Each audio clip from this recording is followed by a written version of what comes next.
Good afternoon, everyone.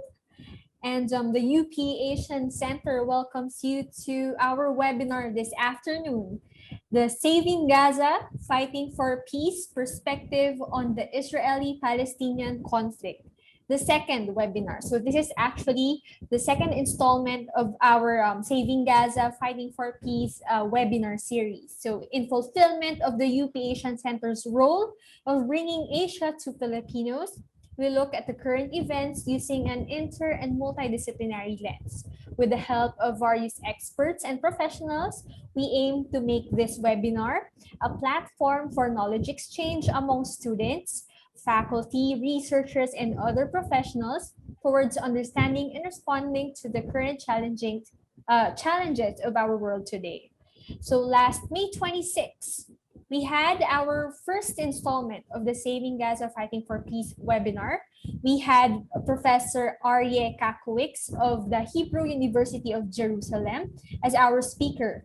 And he talked about the failure of conflict management and the future of the Israeli-Palestinian conflict, the aftermath of the fourth Israel-Hamas War. And his presentation focused on historical context, the theoretical distinction between conflict management and resolution, the immediate causes of the war, and the options for Israel. He also talked about the misperceptions in Israel, the US, Hamas, and the region. He discussed about what's next and the continuing relevance of the two-state solution. So today is the second installment of our webinar and on one of the most insensitive issues in our world today. So as we all know, this is rooted in a decades-old conflict between Palestine and Israel. So popular discourses surrounding the current armed conflict often present poorly contextualized and imbalanced information. Hence, this webinar aims to present in-depth analysis of the current situation from experts and draws voices from the different sides of the conflict. So, to officially open our webinar for this afternoon, please welcome the professor and former dean of the UP Asian Center, Dr. Jofe B. Santarita.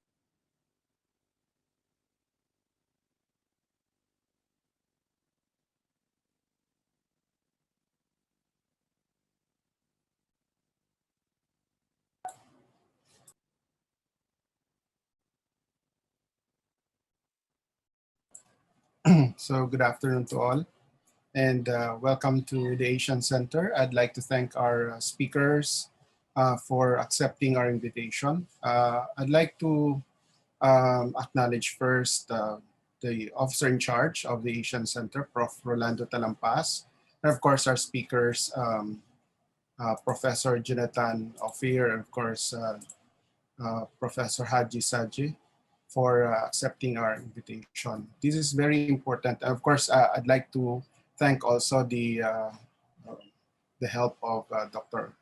Ariel Lopez for facilitating this webinar part 2, the second installment. So this is very important considering that the current affairs of Asia is considered to be one of the mandates of the Asian Center by bringing Asia to the Philippines and the Philippines to Asia. So in that case, I think I'd like to welcome all participants, all attendees. I believe it's not only from the Philippines, but also from other countries. Please feel free to engage with our speakers. We hope that there will be a positive or affirmative engagement with our speakers, considering that this particular topic is more or less a hot issue still, and therefore we need to continue the dialogue in order for us to come up with a resolution and of course for the conflict resolution.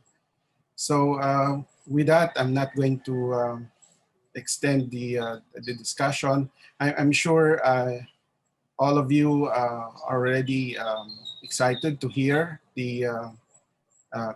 maybe the experiences and the narratives of our speakers, close, shall I say, an important contact with those people in the West Bank and of course in Israel. So with that, I'm warmly welcome you despite the rainy condition right now in the Philippines. So welcome again to the Asian Center and to the University of the Philippines. Maraming salamat at mabuhay po tayong lahat. Okay, thank you very much, Sir Jofe. And now to give us an opening remarks, may I call the current officer in charge and college secretary of the UP Asian Center, Professor Rolando Talampas.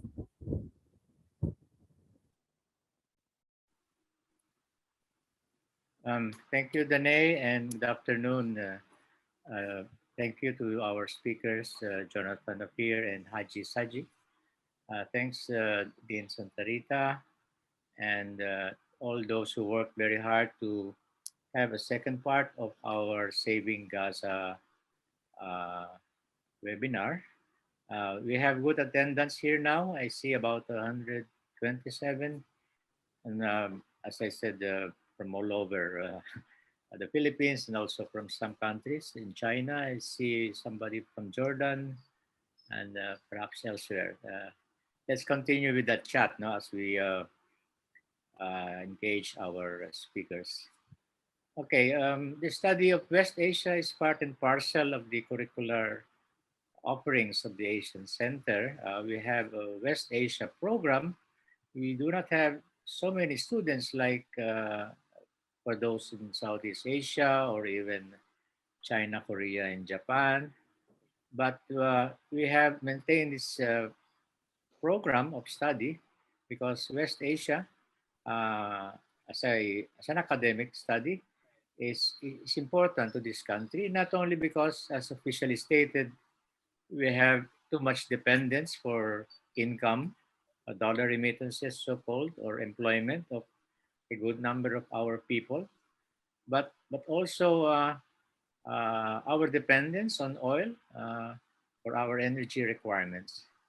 But more than that, we are more interested also in building solidarity with the peoples of the region, whether Arab or non-Arab, of whatever religion. Religion is important, and I think it's one of the main factors affecting developments historically and otherwise in that region, but where else? I mean, not where else. I think religion is an important factor in the way that people conduct themselves, not only as a form of social control, as some sociologists would have it, but religion as a means for attaining goals.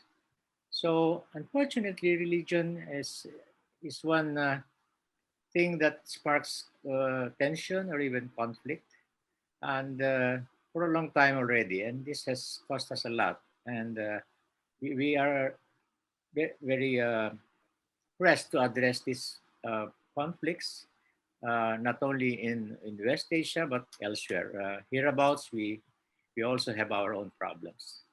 So the study of West Asia, among other regions or sub-regions of Asia, is important to the Filipinos. Especially, we are living in this kind of world where technology, where dependence, where the quest for peace is of paramount importance, especially at this time of the pandemic. I believe everyone's cooperation and collaboration is very important, is of utmost importance actually in our own survival. If we are to go on to the next generation or not, this depends a lot on all of us. We have seen this conflict between mainly Hamas and Israel escalating with the use of the Iron Dome, if that's what they call it, and so-called incendiary balloons flown across the border. But apart from this military means of inflicting damage on either side, I think it's important to look at other aspects of this raging problem, even if the United Nations, as we understand it, would like to have a hand in easing the tensions and the continuing confrontation between the two sides. I hope this webinar will contribute to our better understanding than the simple news that we hear or read from Al Jazeera, the cable news networks, and print media, and also on social media. We will hear more than sound bites from informants in the field as recorded by journalists. So again, thank you for coming to us. We are now 135 here, and thanks to technology, we're able to reach as many people as possible because they're interested, and I hope not just understanding the issue, but working really for the kind of peace that we all deserve. Thank you, and good afternoon. Thank you very much, Sir Roddy. Okay, so before we start, just a few house rules or guidelines. So questions for the speakers may be typed under the Q&A panel there below your video screens. And these may be posted anonymously and will only be visible to the host and the panelists. So the moderator and or the main speaker will choose some questions and read them out during the open forum. So the host reserves the right to remove in-webinar participants who send rude or inappropriate questions or messages. And I would like to remind everyone that this is an academic discussion, hence everyone is expected to express their opinions in a professional manner. Okay, so let us begin our webinar this afternoon. I hope we are all ready. So let me introduce our first speaker. Our first speaker is an associate member of the School of Oriental and African Studies, Center for Palestine Studies, University of London, UK. He obtained his MA in Crosscultural Theology at the Protestant Theological University, the Netherlands, and MA in Ecumenical Studies at the University of Bonn, specializing in Sociology of Religion. He is a visiting Ph.D. research fellow at the University of Vienna, Austria, a student ambassador at the Paris Institute of Critical Thinking, and a visiting lecturer at the Divinity School, Silliman University, Philippines. Currently, he is a Ph.D. candidate at the University of Hamburg, Germany. In the world of practice, his notable works are in association with the Christian Peacemaker Team Greece, Caritas Brussels, World Student Christian Movement Europe, the EAPPI-World Council of Churches, PeaceBuilders Community Philippines, and Pananaw Pinoy. While in the academe, he researches and teaches at the Barcelona Applied Social Sciences, Spain, and the Foundation Academy in Amsterdam, the Netherlands. Mr. Sadje's research interests include decoloniality, global politics, and world religions, sociology of religion, philosophical theologies, post-colonial theologies, and political or public theologies. So let us welcome Mr. Hadje Cresencio Sadje. Thank you, Danay. Let me share my screen.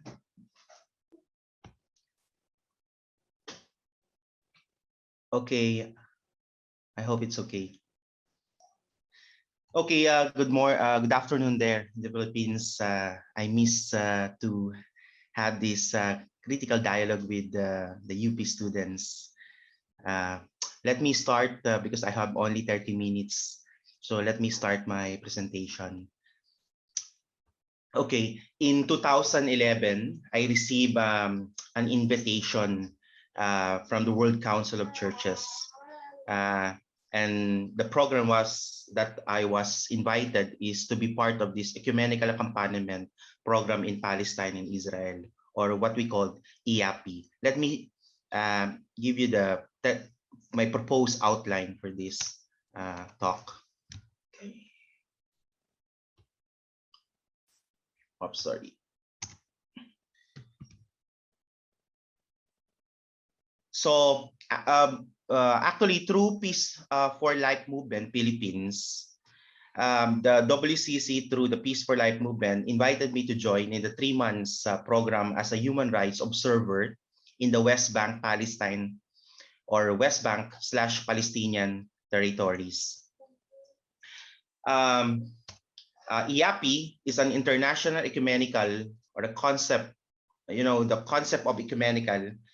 It means a concept and a principle in which Christians who belong to different Christian denominations like Catholic, Protestant, Evangelical, Anglican, etc., work together to develop closer relationship among their churches and promote Christian unity and social justice.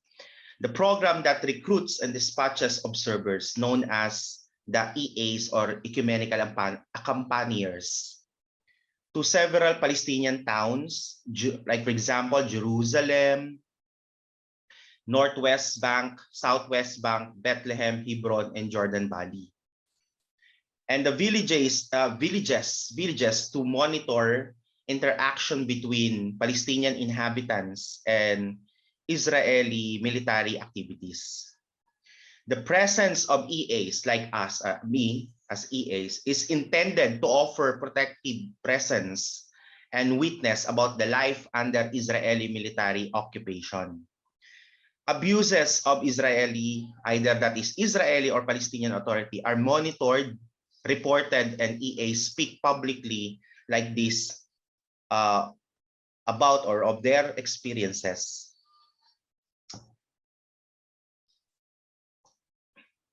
So EAs also link with various local NGOs from the ground, both Israeli and Palestinian groups.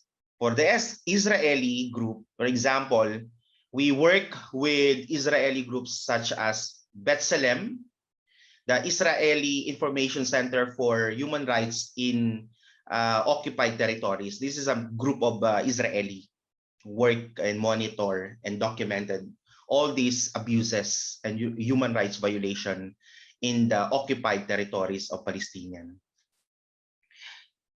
It has helped Bethlehem together with EAs, our group, provide information on and also photographs on activities such as uprooting of Palestinian olive trees during Israeli settler expansion.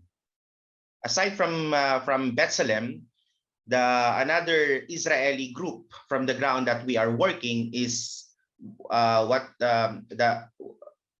they call themselves the Maxum Watch.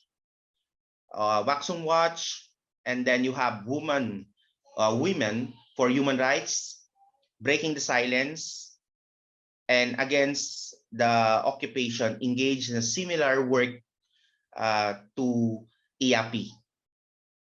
Monitoring the treatment, say, of Palestinian workers coming through daily checkpoints from West Bank to work in Israel.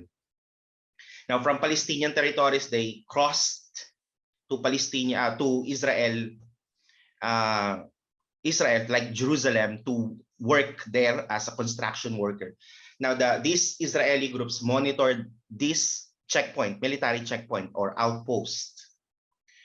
On the other hand, EAPPI also worked with the local Palestinian groups on the other side, the counterpart on the other side. For instance, the Alternative Tourist Group and Palestinian NGO specializing in tours and pilgrimage that include critical examinations of history, culture, and politics of the Holy Land. The ATG encourages tourism to Palestinian areas which are often not on the path of tourists to sites in the Holy Land, or only fleetingly so. The ATJ's aim is to promote a positive image of Palestinian and its people and to contribute towards establishing rightful peace in the area. Since establishment, the ATG has provided its services to thousands of people from all over the world. And this is the website of the EAPPI. And this is my team in Bethlehem. I was there 2011 to 2012, the 3 months from November, December, and January. Now, this program had changed my view. Before, as I said, I'm a pro-Israel Christian. But when the Peace for Life and the WCC via Peace for Life invited me to join in this program, this program radically changed my my religious, my theological, my political views about the so-called Israel and Palestinian conflict. Now, this would have changed my view about the so-called Israel-Palestinian conflict. I must admit that this experience was a transformative and an eye-opener at the same time. However, this is also a painful, upsetting, disorienting experience, perhaps because I'm coming from a very conservative, fundamentalist, pro-Zionist Israel Christian group. Me and my team, we are called as a Bethlehem 42 because there are previous teams prior to Bethlehem 42. That's why 42. There's a previous team like 41 and then succeeding teams like Bethlehem 43, 44. We are assigned to monitor particularly the Israeli military checkpoints or outposts, to documents, to offer protective presence in Bethlehem area. This includes the two towns, the Bet Sahur and Bet Yala, and its surrounding villages. Let me share some our priorities in Bethlehem, our work in Bethlehem specifically. Okay, sorry. One is the checkpoints. Second is the villages, to monitor villages. Then to dialogue and to meet different Christian groups and churches in Bethlehem, who is indigenous Christian groups. Then you have refugee camps, visiting refugee camps. And we also, as I said a while ago, we are working with a different local governmental organization working in the ground. And then we monitor checkpoint. Sorry for the typo. Checkpoint, we watch the checkpoint. Our priority is the CP 300. And then we usually walk through the Palestinians who cross these checkpoints, military or outpost checkpoints, to experience what really how to be a Palestinian in this context. Now, EAs are the checkpoint 300 usually for early morning. We woke up for a full checkpoint watch from 4 a.m. until 8 a.m. morning. If the quickie is not finished by then, because sometimes we experience monitoring this checkpoint, military checkpoint. Sometimes it lasts until, the huge crowd lasts until 10 a.m. So imagine that they walk up 3:30 or 3 o'clock, then they travel to these borders of Bethlehem and Jerusalem with these huge high walls. They call it 300, Bethlehem 300 checkpoint. And then we wait there. They wait there until 4 and to 5 to open until it opened by the Israeli soldiers. We work in pairs, which means each EAs goes twice a week. There is generally also a spot check every Friday around AM, which means we ask some persons in the quickie to take with them a special card in which we note when they are enter and quickie, and later we collect it on the Jerusalem side so that we can monitor how minutes or hours it lasts to stand there and wait. So just to know how long it takes to pass through the CP 300 or Bethlehem 300 checkpoint or Bethlehem checkpoint 300. On Friday, people are going to pray at Al-Aqsa, and this is why we do this duty. Sometimes the CP has been very slow, crowded, and times hostile people are going to Jerusalem for prayers. During Ramadan, the opening hours usually differs from regular ones because the holy prayers day.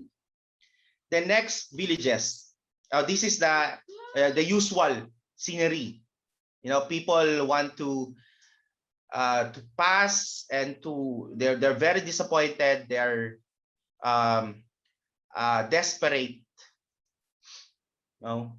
Then second this is the wall. You know, this is the picture of the wall. You will see this cozy apartment. It was built. It's an illegal settlement built and reserved for Israelis or Jews. But on the other side, you have these Palestinian houses. So villages, we went to villages regularly to visit families for Friday demonstration and as needed for protective presence because they facing different harassment, military harassment and threat. Our visits on villagers are among the most important and rewarding things we do, but the villages have the same needs. The contact persons listed will help basically help us to inform us which families are in bad shape. These are the priorities of 1442. The villages are An Noman, Al Walaya, Toku, Batir Al Jaba, and Kalet Sakriyaya. These are the villages we monitored during my time. Then, as I said, we also do dialogues and do visiting churches and to talk with these pastors, ministers, because one of the misinformations or misleading information is that West Bank or Palestinian territories are majority Muslims, but no, Christians are existing in these territories or in the Palestinian. In fact, they are prior to the Western Christianity. They are there. They are existing there. So, so to attend different churches each week, whether or not we are normally regular church goers, not least to meet with the members, congregation after the service. I've also been in contact with priests and church leaders. Prayer at the wall, in front of the wall, we do prayer there, and vigil with the Caritas sisters on Friday, on Thursday during Lent, 5:30 p.m. to 6 and during winter 6 p.m. including summer. Then we also visited refugee camps, like for example Aida camp. This camps is a product of the 1948 and 1967 expulsions of Palestinians from different villages surrounding Bethlehem. They were dismantled. Their village was destroyed and occupied by the Israeli soldiers and militants. So we have the Aida camp is the largest refugee camp in Bethlehem. Used to teach there. Basically, sorry. This is basically, if you have, at least you have ideas, no, how the wall, the height of the wall, and compared to the Israel wall. So the wall is very concrete, very strong. And they said they call this fence, but actually it's a wall. For me, it's a apartheid wall. Now, this is the picture I went. I visited a village, particularly. This is the village from Al Jaba.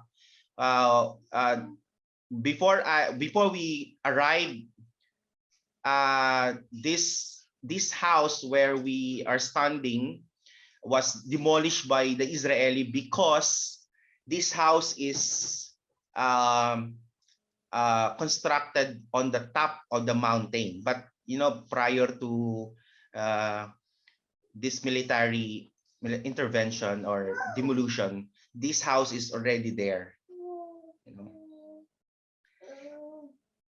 So now we're working with various NGOs listed, like for example, Holy Land Trust, Alternative, United Nations Office Coordination of Humanitarian Affairs, YMCA. So we usually do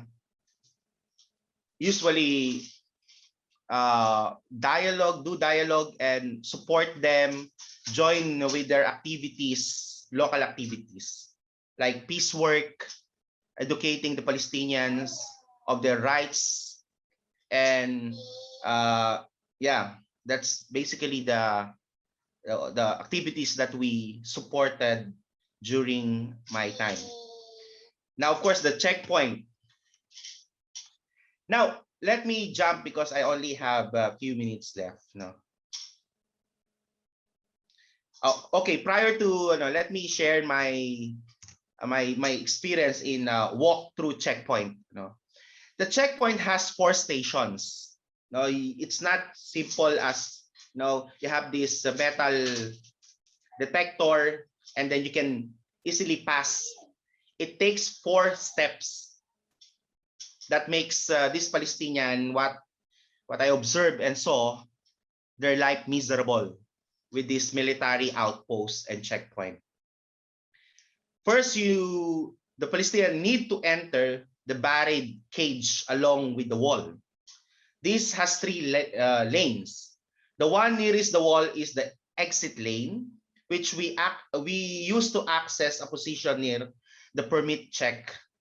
The middle lane is the main lane, and the outside lane is the humanitarian lane.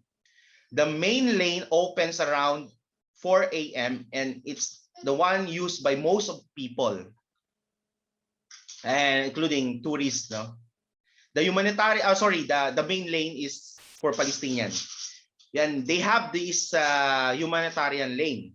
The gives quicker access to the following groups like women, children, men over 65, tourists, people with medical passes, and students. But yet it's very difficult because they need to prove that they need to, especially for Palestinian men over 65, they need to prove that they have good reason to cross these borders. This lane should always be open, but usually it open around 5 a.m. The soldier in the entrance both open and closes the main lane and humanitarian lane turnstile according to her instruction over the radio. Here, the permits, passports get more or less carefully checked. This turnstile is not the main permit checkpoint. The function more is a crowd control to limit the number of people present in the terminal down below, where main checking takes place. The rate of speed and related to the size of the crowds in the terminal and how many of the metal detectors are working. After the initial permit check, you need to continue over the asphalt parking lot down in the terminal hall where you quickie for 1 or 3 metal detectors. There you put everything containing metal, belt, zipper, clothes, watch, etc., on the conveyor belt. Usually 2 to 3 people are let into this section at the time. Also here, 1 soldier per booth sits beside the bulletproof glass but opens and closes the turnstile independently. So if they're in the bad mood, so they will not open the turnstile and you still stuck in that place. The final step is to approach the main ID booths. Palestinians show their permit, place their magnetic ID card on the card reader, and put their right hands on the biometric screen. If all 3 pieces of information match, a photograph of the person appears on the soldier's computer screen, and the person is allowed to pass. From May 9, 2009, Palestinians must return through the same checkpoint. Imagine, since 2009, Palestinians must return through the same checkpoint certain time, and they risk losing their permits. Although they are not checked on the way back, international citizen must show their passport and at the first turnstile and the ID booth. According to the Israeli group, Maxon Watch, who usually also monitoring this checkpoint, along with my group, there are 101 different kinds of permits, but we mostly find 3 kinds. No, one allowing the holder to go to Jerusalem at any time, and also to stay at night. One is 5 p.m. morning to 17 to 5 to 5, and the third is 5 to until 10 o'clock. So these are the 3 basically. Our role is, first, we provide protective presence for Palestinians so that they will not abused by the Israeli during their crossing the borders. They try to be a friendly face and to make contact with these Queen people, Palestinian Queen. Knowledge of Arabic, basically, this is one of the most important we do. We count people every day, and we monitor usually the age and who passed and who's coming back usually. Now let me jump now to my okay. Now involving with these activities in the grassroots and ground realities in the West Bank, there are 6 things that I realized. Let me share this. Although we are Bethlehem 42, we focus on Bethlehem, we have chances to travel or visit other teams in other areas like Hebron, Jordan Valley, etc., etc. This make us to witness and see the entire context of Israeli military occupation and the life of Palestinian under this military occupation. Now, this beg a question: what is the reasons that changed my view? If that is very simple as, monitoring and seeing all these military outposts, And what I saw in West Bank or Palestinian territories that still haunt me until today. Due to time constraint, I will only mention 6 things. First, despite it's illegal under international laws, for example, according to the United Nations Security Council Resolution 2334 of 2016, the states that Israel settlement activity continues as a flagrant violation of international law and has no legal validity. It demands that Israel stop such activity and fulfill its obligations as occupying power under the 4th Geneva Convention. The state of Israel built up and continuously building illegal settlements within Palestinian territories.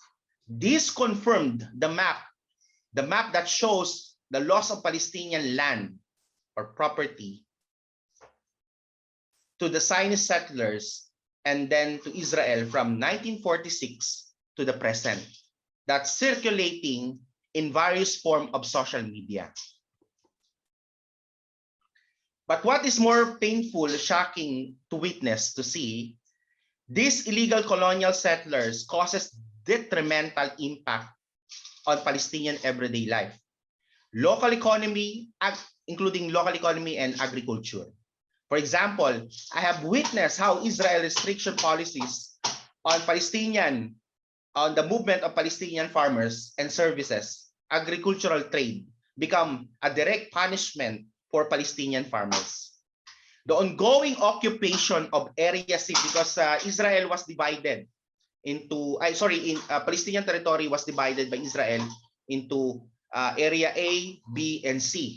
But if you observe these 3 areas, basically these areas are fully controlled by Israel due to military occupations.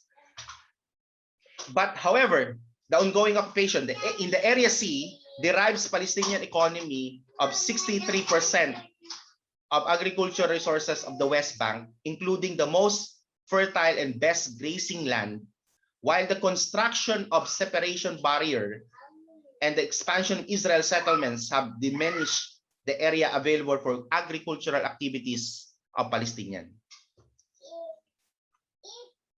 Second, although Palestinian territories are divided into three, as I said, area, see, these three areas are controlled by Israeli authority. Aside from this, Area B and Area C are highly militarized zone. Third, I witnessed the house demolition is everyday reality in Palestinian territories, as reported and documented by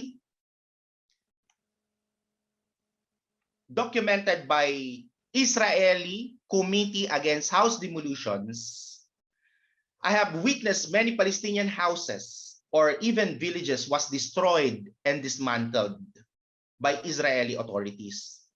In fact, according to ICAD, the Israeli group who monitored and documented these activities by the Israel inside the Palestinian territories, according to them, more than 130,000 Palestinian homes have been demolished in Israel and occupied Palestinian territory since 1947.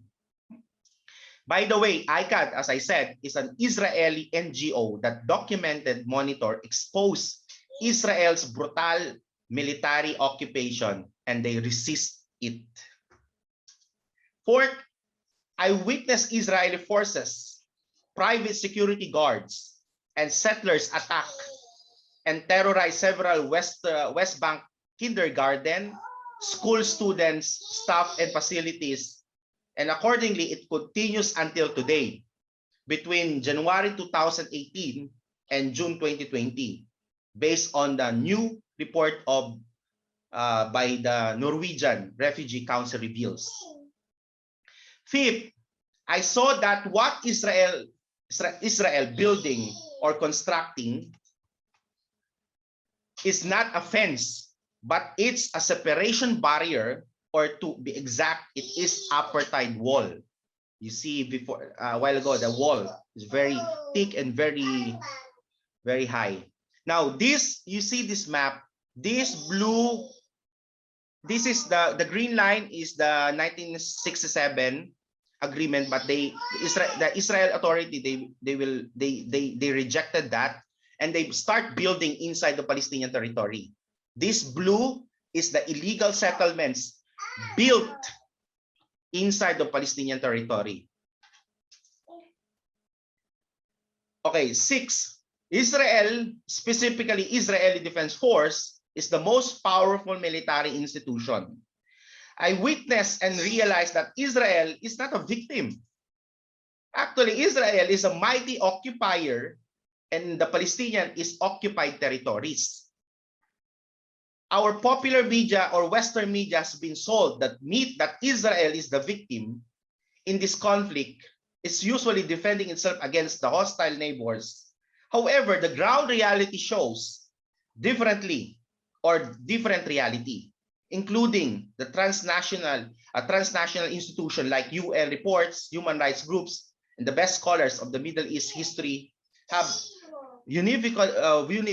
vocally refuted this myth. This is basically our work. We offer protective presence to children and teachers and staff that harass and terrorized by the Israeli military forces. So you will see that EAPPI, we accompany the children, Palestinian children, to heading to their school and going back to their homes.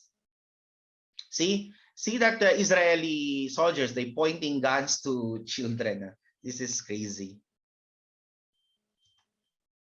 And this is the ICAD, the Israel Committee Against House Demolitions. Because one of the myth, they said, oh, all Israeli is against Palestinian. No, that's not. That's a false propaganda. There are various Israeli progressive groups who fight for Palestinian rights. Now, let me conclude this presentation. Many critics contend that the use of problematic media languages distorted or replete the ground realities. Often mainstream West media's coverage misrepresents or obscure the truth about Israel and Palestinian so-called conflict. Using euphemism, inflated language, and jargon, it de-emphasizes and minimizes responsibility of Israel hostility against Palestinian people.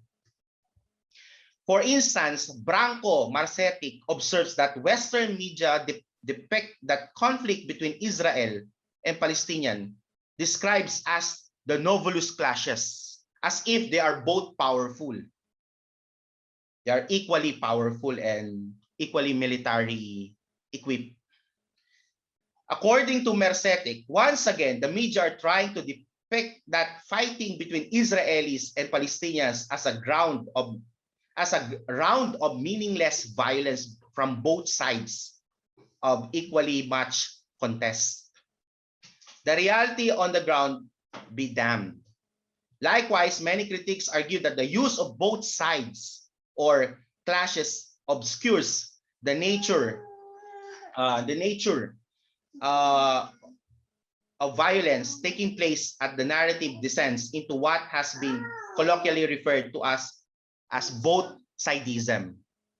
Aside from this term, the use of conflict, property dispute, extremists, terrorists, Islam, Zionism, Arab, and Temple Mount movement are forms of discursive normalization of Israel violence, including colonialization of Palestinian territories against Palestinian people, including pro-Palestinian Jews.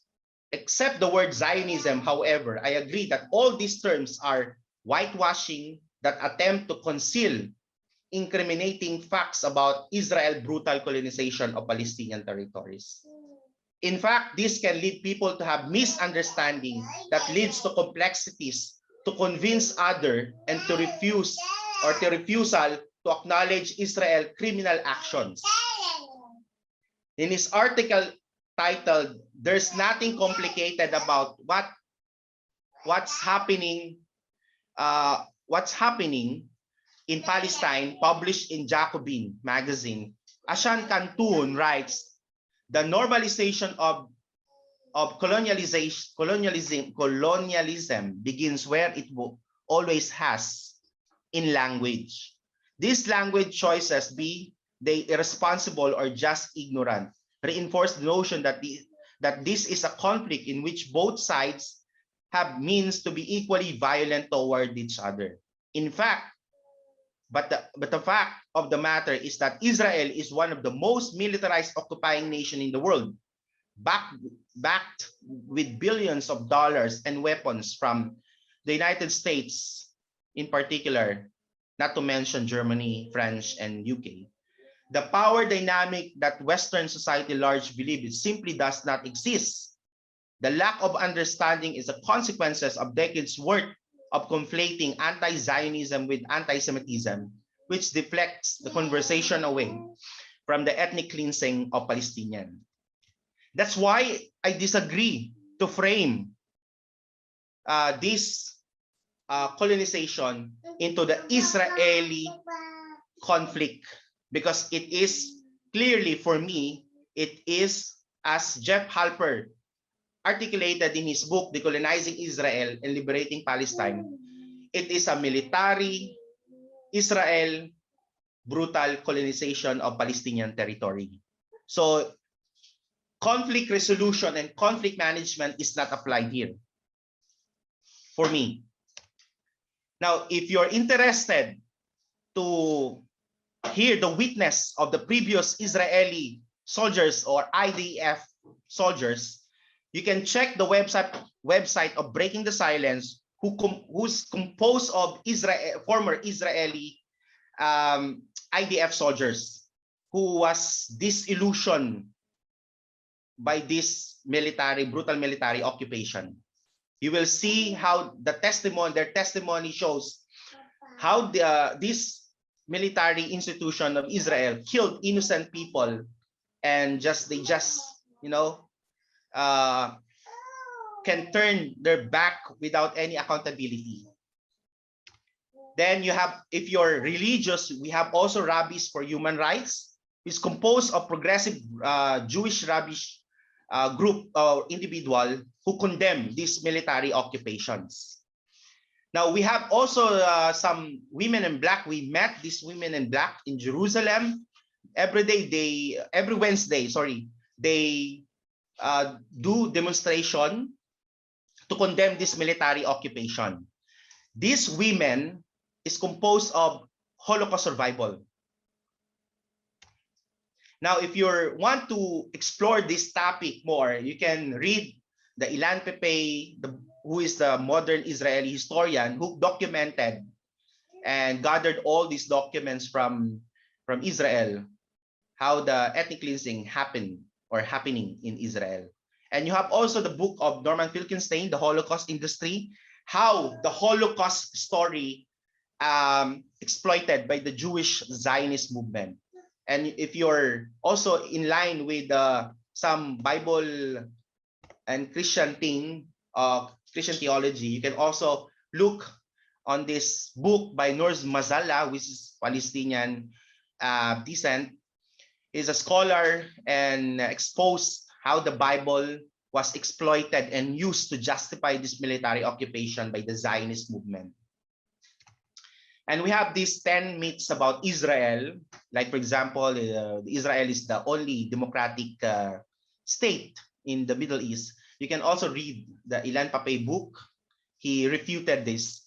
And if you're Christians who wants to get answer from this Zionist theology or religious ideological justification of this military occupation, you can explore this book, Challenging Christian Zionism, and of course the author also the Christian Zionism Road to Armageddon, because this military occupation was justified by most of the Christians, especially from the US and Europe, and now it's spread now in Asia, Southeast Asia, like Philippines and Latin America. That this is the plan of God, to build the third temple, etc., etc. And by the way, there's a Jewish also Orthodox groups who condemn these military occupations, and they are pro-Palestinian Palestinian group. Okay, I think I will end my presentation there. And yeah, I hope we can dialogue with this. Sorry for my baby. I'm only taking care of my baby. Thank you very much. I will stop my presentation here. Thank you very much, Sir Sadje, for that very interesting and very engaging presentation. And there are already many questions coming in, but we'll proceed later after all the speakers have spoken to the open forum. So now let us proceed to our second speaker for this afternoon. So keep the questions coming, all right? Thank you very much. Okay, so let me introduce our second speaker. Our second speaker is a regular contributor on Israel-Palestine matters to mondowise.net. It's an independent media organization, and he is a Jewish Israeli citizen residing in Denmark. He is also a professional violinist and conductor. So today he will talk about Israel's long-term view on Palestine. Does it exist? So let us give a warm welcome to Mr. Jonathan Ophir.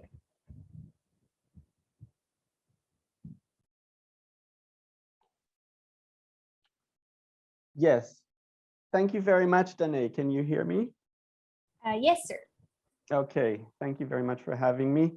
I'm very honored to be here. And thank you, Hadje, for the also from here for the very interesting presentation of your experiences and thoughts. It was too much credit, I would say, to even call me a professor in this respect, since I'm not an academic. I am, as mentioned, a musician, and actually it was first in around 2007 upon reading the book that Hadje also mentioned by Ilan Pape, The Ethnic Cleansing of Palestine, which was new at that point, it came out in 2006, I was drawn to look at this perspective of history, which for me was actually very new and shocking, since I had grown up, from when I was born, that's 72. I had been inculcated with this view of history, which was basically Zionist and very much tainted with propaganda, I would say. So that led me to a process of simply a lot of reading beyond Ilan Pape's texts and many of Norman Finkelstein and many others, to try and understand what this other side that I had not been so aware of, or that I thought might be basically Palestinian propaganda, was actually about. And it turned out that a lot of it was actually truth that we were desperately trying to hide as an Israeli Zionist project. So now my presentation here is about the long-term visions, and this can seem a bit etheric, so I will try to weigh it down, bring it down to earth. I told Hadje that it was very useful to have the presentation of more kind of down-to-earth experiences. People see where it is, what's happening, who the people are, but the checkpoints are, and so on. And from there to go on into a more kind of, from the air appreciation and into the future appraisal of what Israel is doing and what it envisions. There's a lot of motive thinking in it, but you will see this is based on historical understanding. So the first installation of this series was also about the historical process and the two-state solution. I haven't heard this, but I will try not to go down into too many details on that historical process, but refer to it. I will actually, to do this, start with the point where we are right now, which is a very interesting historical point in terms of statements and reports and processes going on and coming from international renowned human rights organizations, and also the International Criminal Court in relation to the Israel-Palestine issue. And here I am particularly referring to this year. I can isolate it to this year. Hadje has mentioned the acclaimed Israeli human rights organization B'Tselem as his first reference for cooperations. And it is indeed one of the most respected human rights organizations, which has been meticulously documenting Israeli human rights violations in the occupied Palestinian territories. And for many years, it has been focused on that location. And under that understanding, it was focused on what we generally recognize and understand as and determine as occupation. So that's why the occupied Palestinian territories, they're legally, officially called that in international law. Although Israel does not recognize Palestine and is disputing the whole thing, and that's what they are called. But when we call them that, it's also under the paradigm of occupation. Now, when B'Tselem came with the report in January this year, it was talking about something else. And this is critical to understand. It issued a report titled, "This is Apartheid." It was about a regime of Jewish supremacy from the river to the sea. Those are extremely important and significant words to understand. And I'm going to just summarize and say why they are important. B'Tselem is no longer looking at this paradigm as just an occupation. It is no longer looking at Israel as an occupier here, but a democracy, liberal state there. It is looking at the whole paradigm as a one state, and this is in relation to the so-called two-state solution. It is looking at it as a de facto one state from the river to the sea, where there are about half and half Jews and non-Jews, most of them Palestinian Arabs. I mean, most of the non-Jews Palestinian Arabs, and then Jews, about, I think we're talking about 6.5 or 6.8 million something of each group. And this is a one situation which is signified by the term, the legal term, apartheid. Now, this was not a one-off, because in April, just a few months later, this year, the once again respected and authoritative human rights organization, this time based in the USA, Human Rights Watch, issued a report called A Threshold Crossed. It was about Israeli apartheid, and it in 2013 pages, it basically documented and summarized that Israel is guilty of the crime of apartheid and persecution.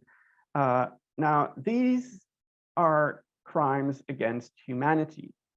The crime of apartheid is written in the Rome Statute of the International Criminal Court as a crime against humanity.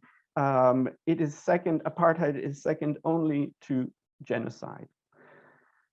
Now, I come to the International Criminal Court because in 2015, the state of Palestine acceded to the International Criminal Court, the ICC, and petitioned to investigate war crimes, going back to specifically 13th of June 2014.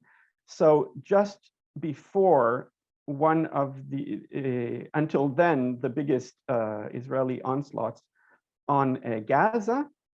And now there has been yet another. The court has determined, after about almost 5 years of investigation, last year in January, the court officially declared that it was wanted to start an actual investigation, not just examination, but actual investigation. But it called upon the what is called the pre-trial chamber one to actually solve or resolve the question over whether of a jurisdiction, whether the court has jurisdiction and territory and so on. And the pre-court chamber said it does. And in March this year, the prosecutor, Fatou Bensouda, declared that such an investigation would be conducted to investigate basically war crimes committed in occupied Palestinian territory, including possible war crimes by Hamas. And here it is referred to as specifically as firing rockets at civilian population. In the Israeli case, it appears that it's not just about the conduct in military onslaughts on Gaza, but also particularly settlements. And Hadje has mentioned the UN Security Council resolution of 2016, UNSC 2334, which determines all of the settlements illegal by international law. It appears that this issue of the settlements, although it seems to be for many people maybe a more low-key thing, something that is creeping and happening slowly over the years, and you don't necessarily see the house attacking anyone, but these things are built over years and years as an consistent Israeli policy. And this might be the more slam dunk, low-hanging fruit in this respect that the court could address. But now, this is why it's interesting to look at those apartheid reports, because the court is actually mandated to investigate international crimes at this magnitude, that is genocide, apartheid, crimes against humanity, and atrocities of this kind. So I cannot say with certainty, but it may be that on the basis of these determinations of Israeli apartheid, it may be that this would also come into the picture. Interesting that now I want to get a little bit more to the ground with this. Hadje has mentioned that Israel has kind of been part in creating a kind of system of different zones in the West Bank called A, B, and C. This stems from the Oslo agreements of the mid-90s, where it creates a semblance. This was a temporary arrangement that was supposed to be move on to an actual more final agreement within 5 years, but it kind of froze in this arrangement. And in this arrangement, Area C is 61% of the West Bank. Israel has total control, and this contains much of the arable land. And in this area, it is almost impossible for Palestinians to get any sort of permit to build, and this is where a lot of the demolitions occur. Then there is Area B, which is supposed to surround the Palestinian population centers, like the cities, where nominally Israel and the Palestinian Authority are supposed to have shared control, but Israel basically can just go in there. And then areas A, which are basically Palestinian, more densely populated centers, that is supposed to be under the Palestinian Authority. But once again, Israel is an occupier in all of this. We must not mistake this for anything else. So even though it's technically under Palestinian Authority, Israel is in effect controlling these areas. It's actually the same with Gaza. Israel's claim is that it left Gaza. This is a typical populist claim that don't tell us we're occupying Gaza because we disengaged from Gaza in 2005 and left it. But it is internationally, there's an international consensus and understanding that Gaza is occupied because Israel effectively controls its air, its water, its ground borders, and down to birth certificates. So it controls what goes in, what goes out, who you are, everything. So actually, that's also an occupation. Israel is trying to hide even the occupation. Now, in the West Bank, in these areas, there's this semblance of Palestinian Authority. What it actually is an archipelago of about 165 islands of partial control within a sea of actual Israeli control that surrounds this. And this idea of autonomy is basically, I would reduce it down to a set of Bantustans. It's a Bantustanization of Palestine. It's interesting to think about it in relation to apartheid, although I just want to point out that apartheid is today an international crime that is separate from the South African model. We don't need to go and say, oh, it's not exactly like South African apartheid. Never mind that many South African scholars are saying that it's worse in Israel. So in this Bantustan setting, and you know that the former Italian Prime Minister got from Ariel Sharon many years ago a statement that the Bantustan is actually our model.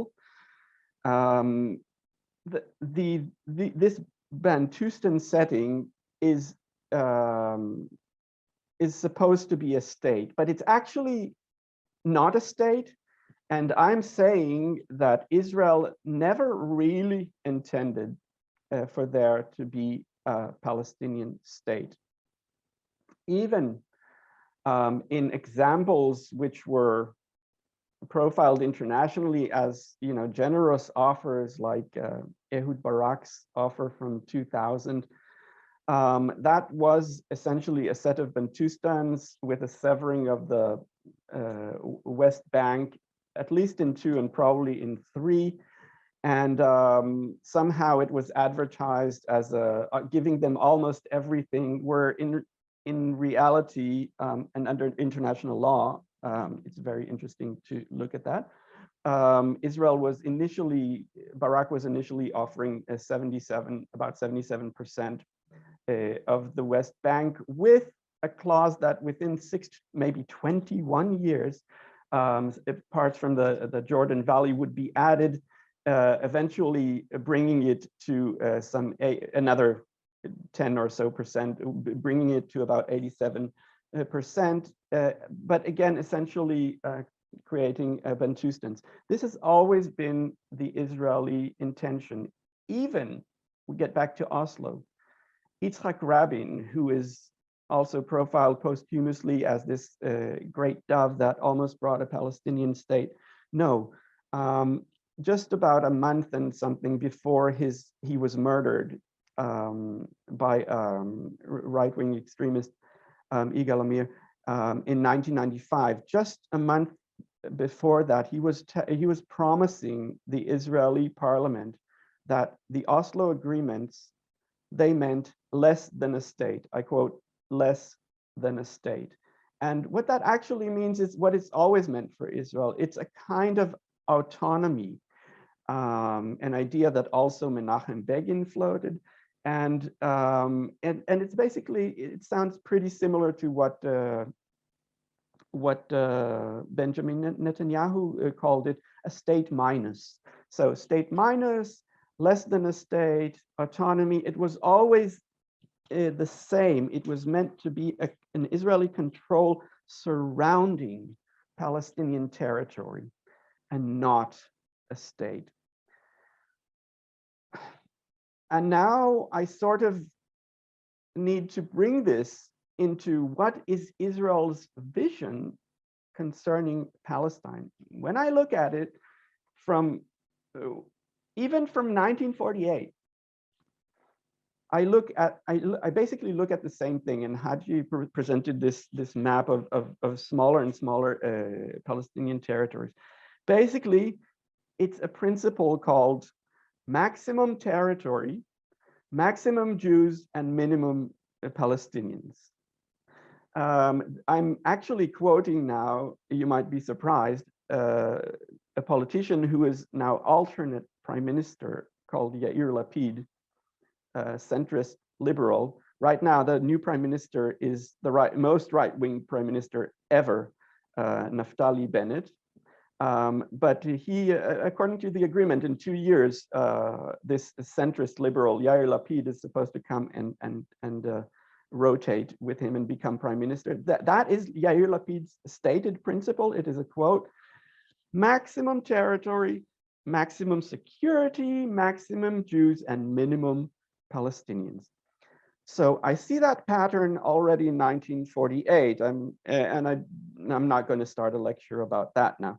In 1967, what was seen by that generation of generals as finishing the job of 1948, that is kind of overtaking the whole of historical Palestine plus, that was another part in it. And we have sort of been trained historically since 1967 to sort of believe in the temporary nature of that. Oh, it's just an occupation, it's a security thing, it will pass and some agreement will be made. But Moshe Dayan, who was defense minister in 1967, he said he used to say some extremely honest things.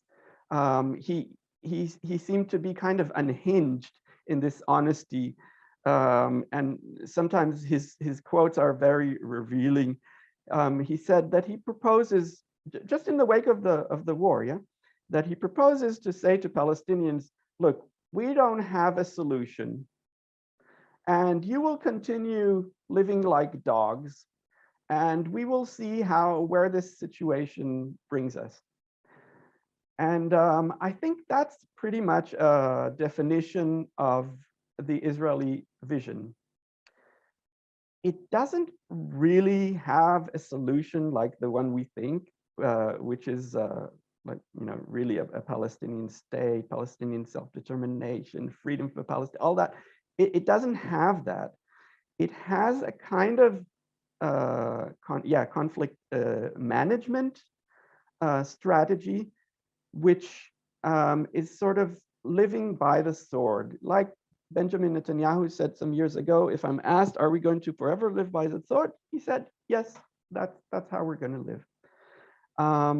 So I think that's more or less where I would sort of try to end my presentation, because I'm going back to what I mentioned in the beginning with the appraisals of apartheid, with these with the part of the ICC. I'm not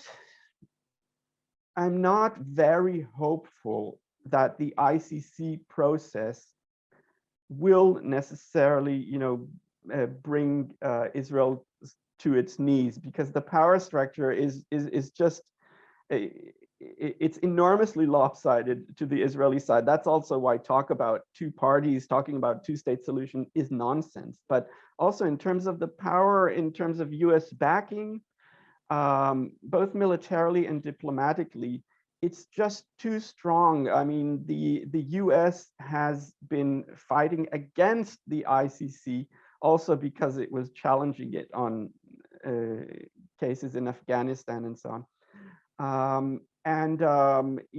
Under Trump's presidency, actually it was sanctioned. They were sanctioning the chief prosecutor, Fatou Bensouda, and Israel is like, the one that goes with this, also not a signatory to the International Criminal Court, and saying that it has no jurisdiction because Palestine is not a state. But the International Criminal Court worked this out very thoroughly and said, for the purposes of this, Palestine is a party, is a state party. So these processes are going on, and I think that maybe even if they will lead to some legal prosecution, which will, Israel is worried that its officials might receive warrants for arrest when they go abroad, under international justice. They might be arrested when they come to Belgium, for example, and so on, for apartheid and crimes against humanity, for war crimes, or maybe also even crimes against humanity of the kind of apartheid. Israel is worried about what that will mean, but inside Israel and Israel vis-a-vis Palestinians, it's a hard for me to see right now that something is going to push Israel very strongly to suddenly, provide Palestinians with full equal rights. But there's also the popular aspect of this, which is the international movement of solidarity, international, the BDS, the boycott and divestments and sanctions. And there is this, there can be something shifting, like there was a shift with apartheid South Africa. It took many years, several decades, for it to sort of coagulate into changing things, but it happened. And I want to say, maybe finally here, I forgot to mention this, that there is a cooperation, there's a certain cooperation with Israel from inside this, what I'm calling this Bantustan model, the Palestinian Authority. This is a very problematic issue. Human Rights Report from April, in its recommendations at the very end, if you read it, it is saying to the Palestinian Authority, cease all security coordination with the Israeli army that contributes to facilitating the crimes of apartheid and persecution in the occupied Palestinian territory. It just has that point to the Palestinian Authority, plus the other point is incorporate crimes against humanity, including the crimes of persecution and apartheid, into national criminal law. For Israel, it has a load of points. To the Palestinian Authority, it just has this. And this is a big problem, because the Palestinian Authority is also kind of subcontractor for Israel, especially for Israel. It's especially important on the security coordination aspect, so that it has a kind of policing authority. But this is a very, very corrupting element. And recently we are seeing very big demonstrations and outrage in the Palestinian society, and not least because just over 2 weeks ago, the Palestinian Authority itself basically murdered Nizar Banat, a Palestinian activist who was critical of the Palestinian Authority. And there is outrage against that whole apparatus. But I see that, I would just want to mark that, I see that as a part of the whole aspect of apartheid, which creates all kinds of calculations also in the oppressed to cooperate and how not to cooperate and what to do. And that I will not get into in detail. I want to thank you for listening. That was my presentation. Okay, thank you very much, Mr. Ophir, for that interesting talk. Okay, so as a short break, before we proceed to the open forum, so let us give our speakers some time to breathe first. Let me just play an introduction to the Asian Center, so you'll know our institution.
Okay, so now let us proceed to the open forum. So I'm sure many of you has some questions already in the Q&A box. And there are some questions that have already been answered by Sir Hadje, but we will, for the benefit of everyone, we'll repeat some of them, okay? So to facilitate our open forum, here is the assistant professor at the Asian Center, Professor Ariel Lopez. Hello. Yes, thank you very much, Dene, and thank you, Jonathan and Hadje, for this very insightful and personal account of this conflict. Let me start. So my task is to select questions and moderate the discussion. First is for Hadje. A question on methodology and self-criticism. So how did you uphold objectivity in your analysis, and how you problematize your experience? I mean, methods. Can you tell us, the things that happened in your mind as you recollect your experience? How do you self-criticize? Yeah, the first one is about method. I think I'm just starting to explore this method at autoethnography approach, because I think in the academy you need some methods that will perhaps fit to the language of research, But coming from a decoloniality, I think I'm trying to get away from this object-subject, duality, because I think the issue here is,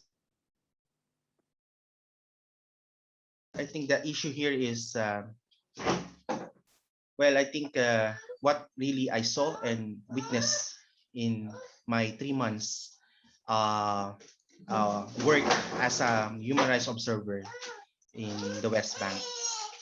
Sorry for the break.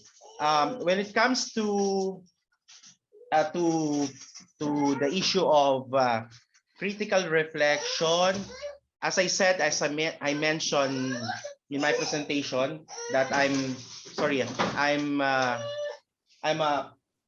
previously I'm a pro-Israel before, because I'm coming from a very conservative religious background, a Christian background, and also at the same time I'm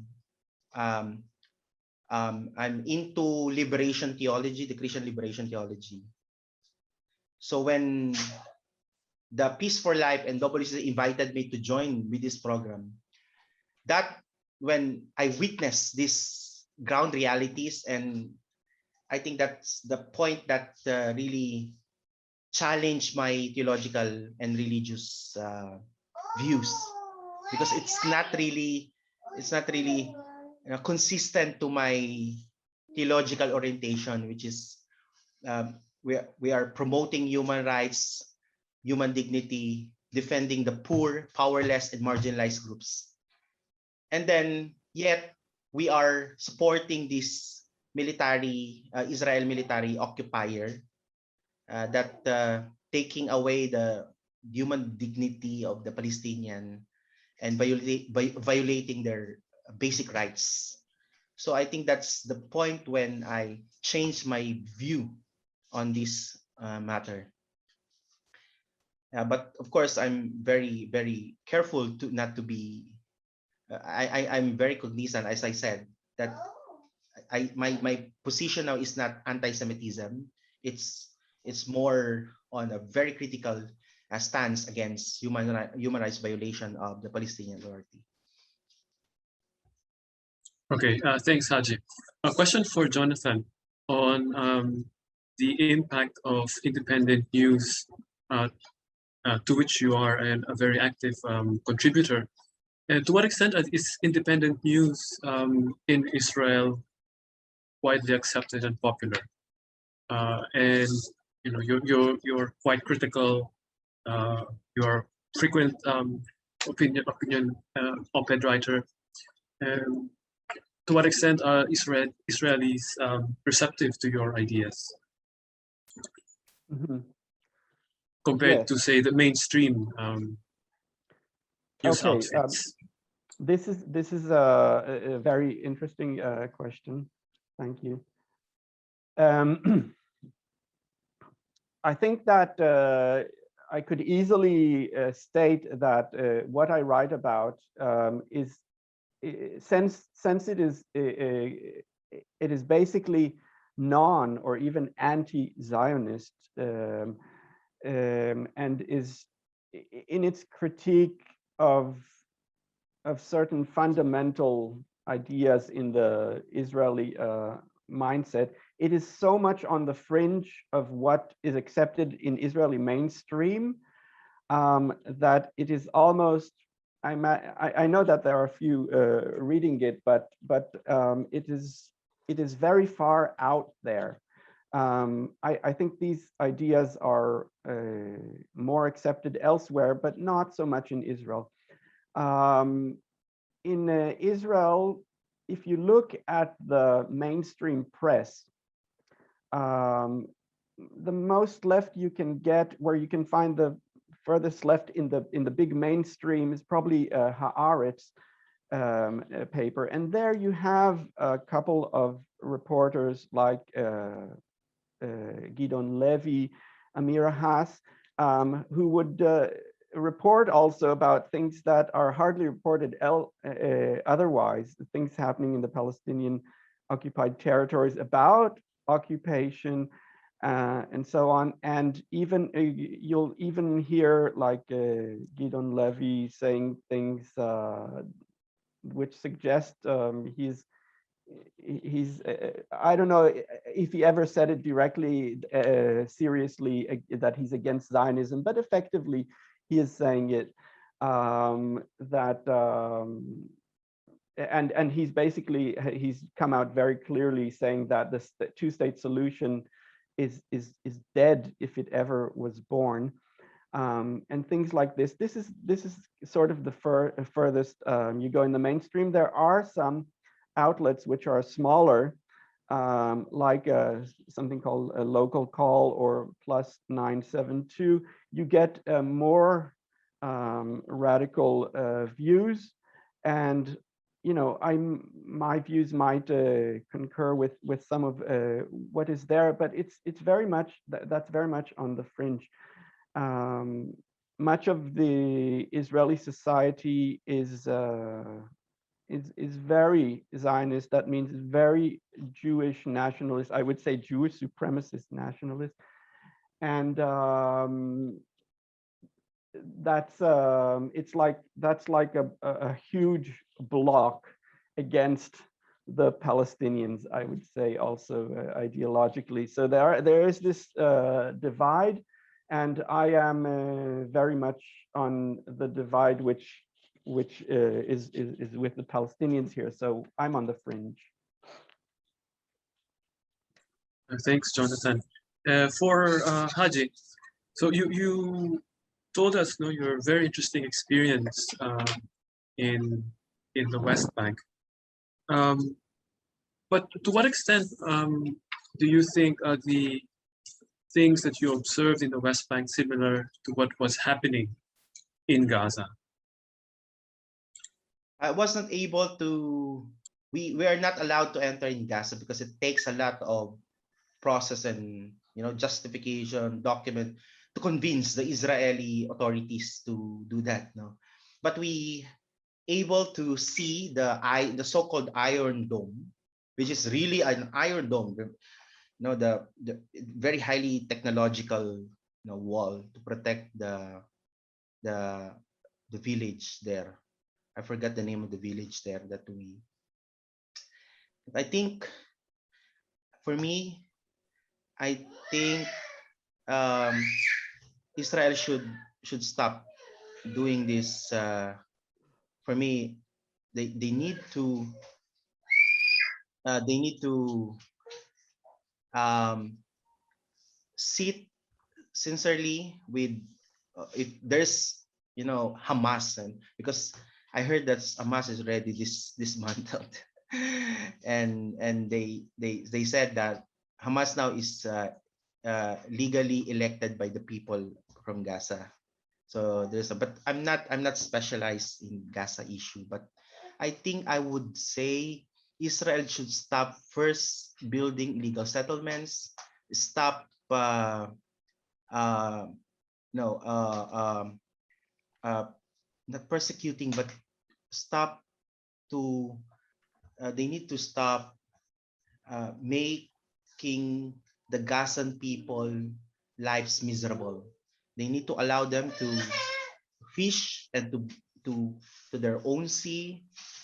They need to, it's very difficult, but because Israel is not willing to to give up their expansion, and they are using a lot of propaganda to say that we need to protect ourselves, but at the same time they're still continually building illegal settlements within Palestinian territories. And I think Gaza, they are now in the crucial and very vulnerable situations now, because the water was, according to UN report, was poison. It's not drinkable.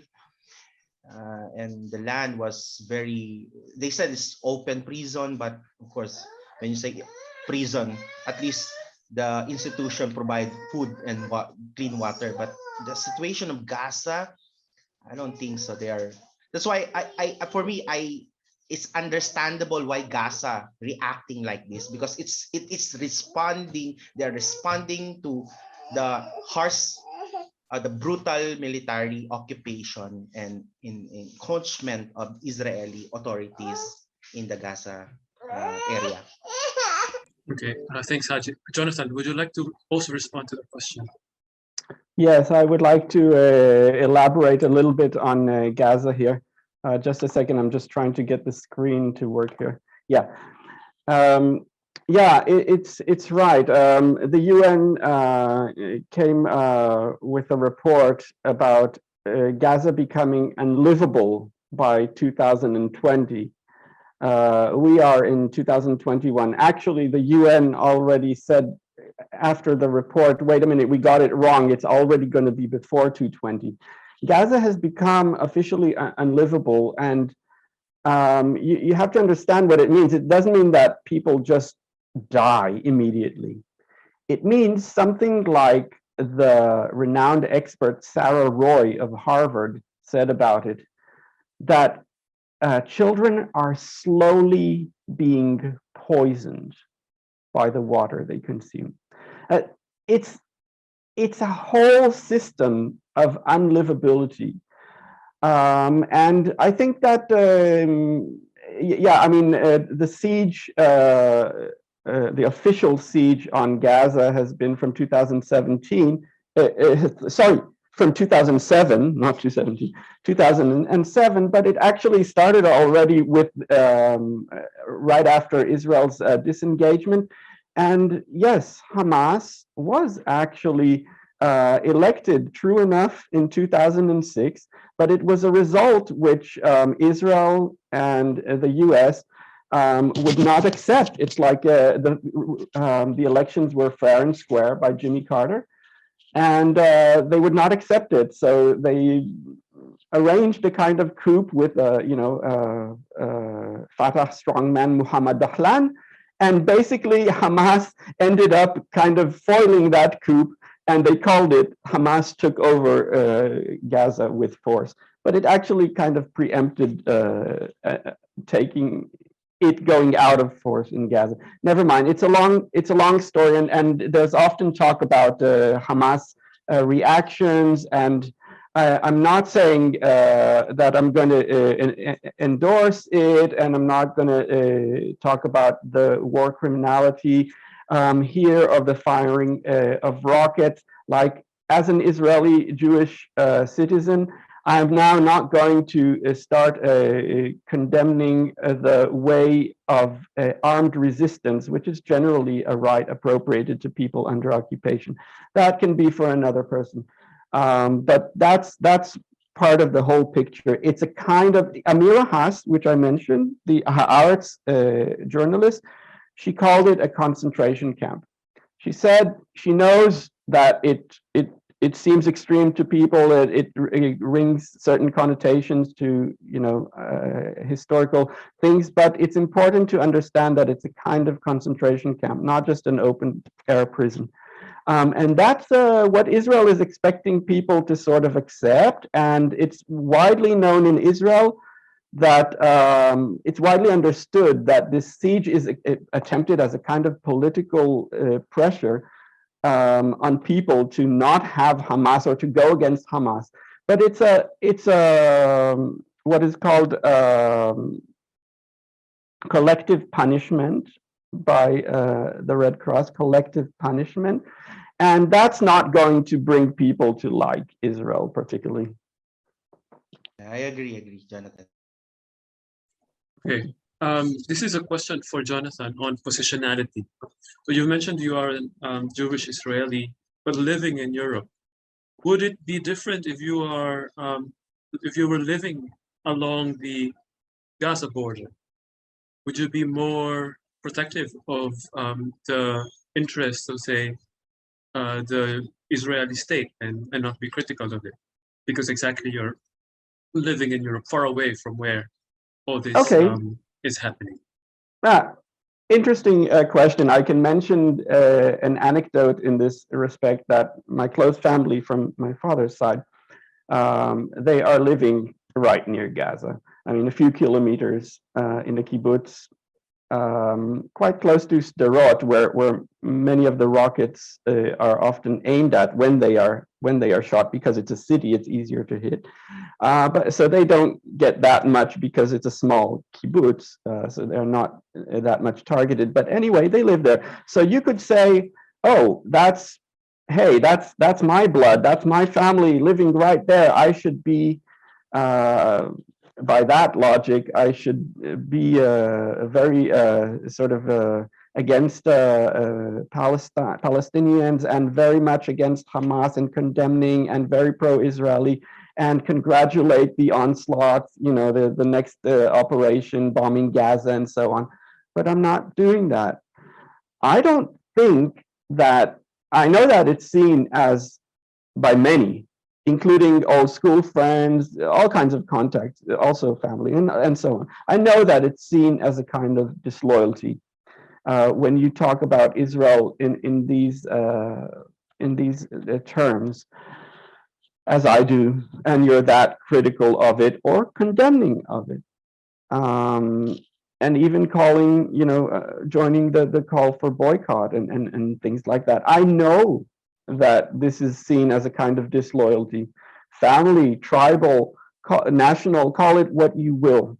But I don't think that this trajectory that Israel is on is even good for itself. I know that it's devastating, and not just tragic, but devastating and criminal towards Palestinians.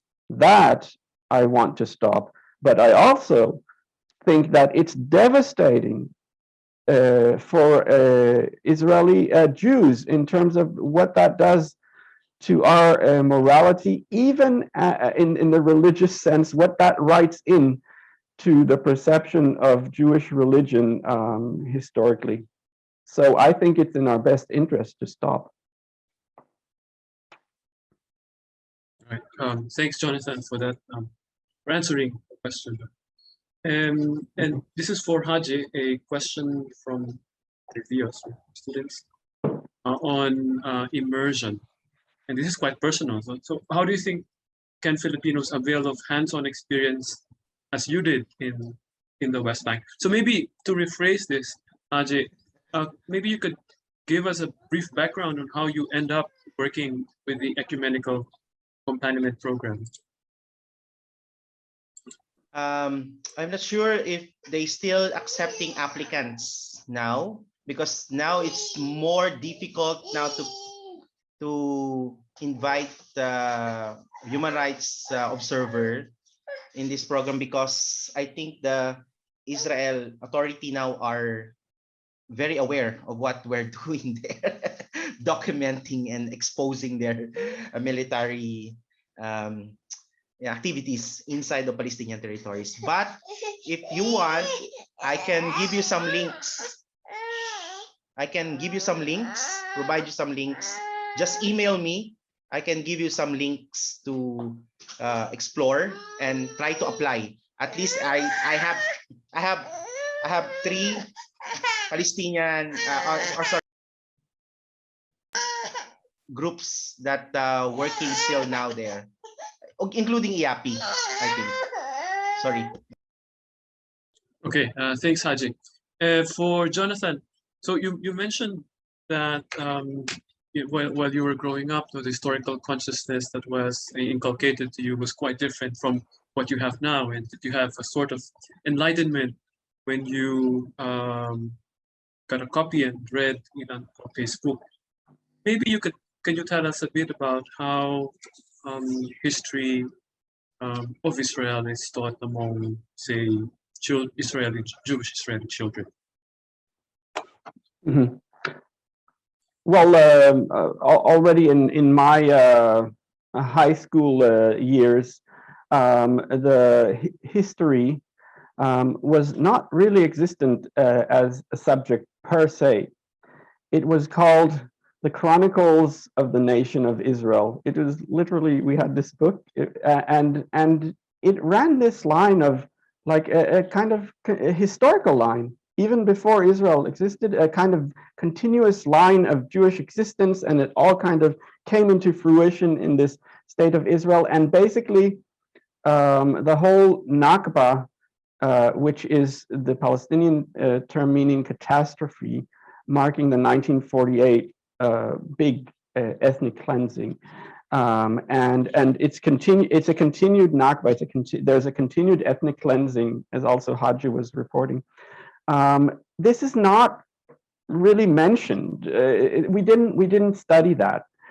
It has become markedly worse over the years. We know that in Israeli school books, and there is a book by Nurit Peled El-Hanan about, Palestine in Israeli school books. Palestinians are generally being kind of dehumanized. If they are mentioned, it is as kind of meek, and they're the terrorists, and you get this picture of, there's Israel just trying to solve some security issues. Study of the seminal Nakba has all but been banned. In 2011, by that time, there were some, activist groups which were trying to bring attention to the issue of the Nakba, to that major ethnic cleansing and what goes on since. Because if you understand, that's why I was saying that Ilan Pape's book was so seminal and important for me, because it's about the ethnic cleansing of Palestine. It's about that 1948 paradigm. If you begin to understand that, you understand how it continues. If you don't understand that it happened, you are in a huge denial that then blocks vision of the rest of it.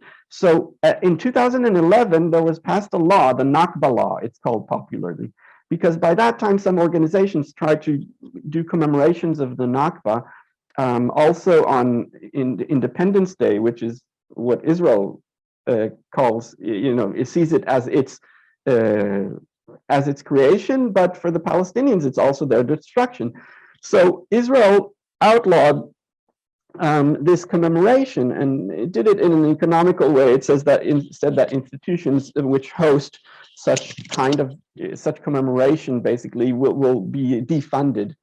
So this was a kind of deterrence against addressing this issue. So, and the Israeli textbooks have also become much more kind of Jewish fundamentalist under the increasingly Jewish fundamentalist government. not least the work of Naftali Bennett, who is now Prime Minister. He used to be Minister of Education. Also, especially under him some years ago, there was a much more conservative fundamentalist understanding of Judaism going into Hebrew textbooks. Yeah, that's what I have to say about it. Yeah, thanks. A follow-up question from the chat, from the Q&A box, on how the Israelis reconcile the narrative of the Holocaust, which many Jews experienced in the 1940s and earlier, and to what they are doing at the present. Yeah. Yeah, thank you. There was this, and I saw the question just before that also on why ends with why the Israeli government has not been listening to the voices echoed by the international community. I'll sort of try to combine that actually. Oh, if I may. Sure.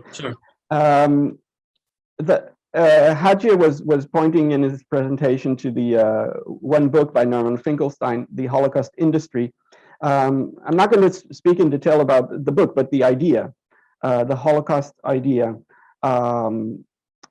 because the Holocaust imprint is very strong in the international community, particularly in the European cognizance. This is also part of the reason that Germany in particular has a special relationship with Israel, which basically there was once a few years ago, there was an Israeli diplomat in the embassy in Berlin.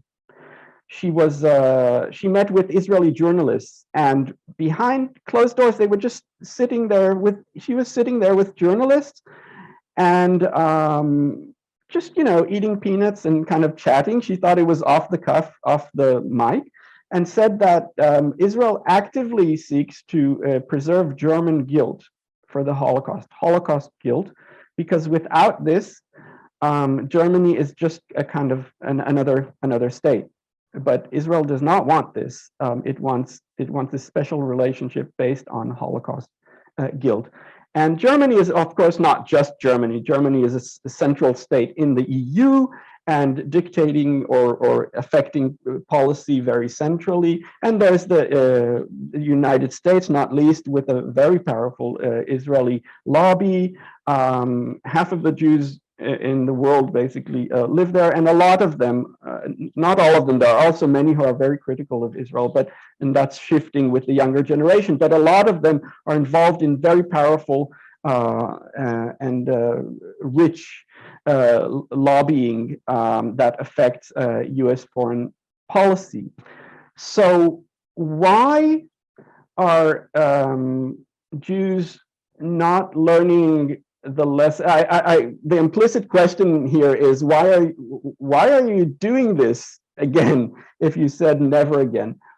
Well, because the logic, the Zionist logic, is basically, I would say, a logic of exploitation of the Holocaust as a kind of eternal blank check for any atrocity that Israel would want to conduct against Palestinians, under the pretext of we have to protect ourselves against, well, they might not say it against another Holocaust, but it's sort of in the air there.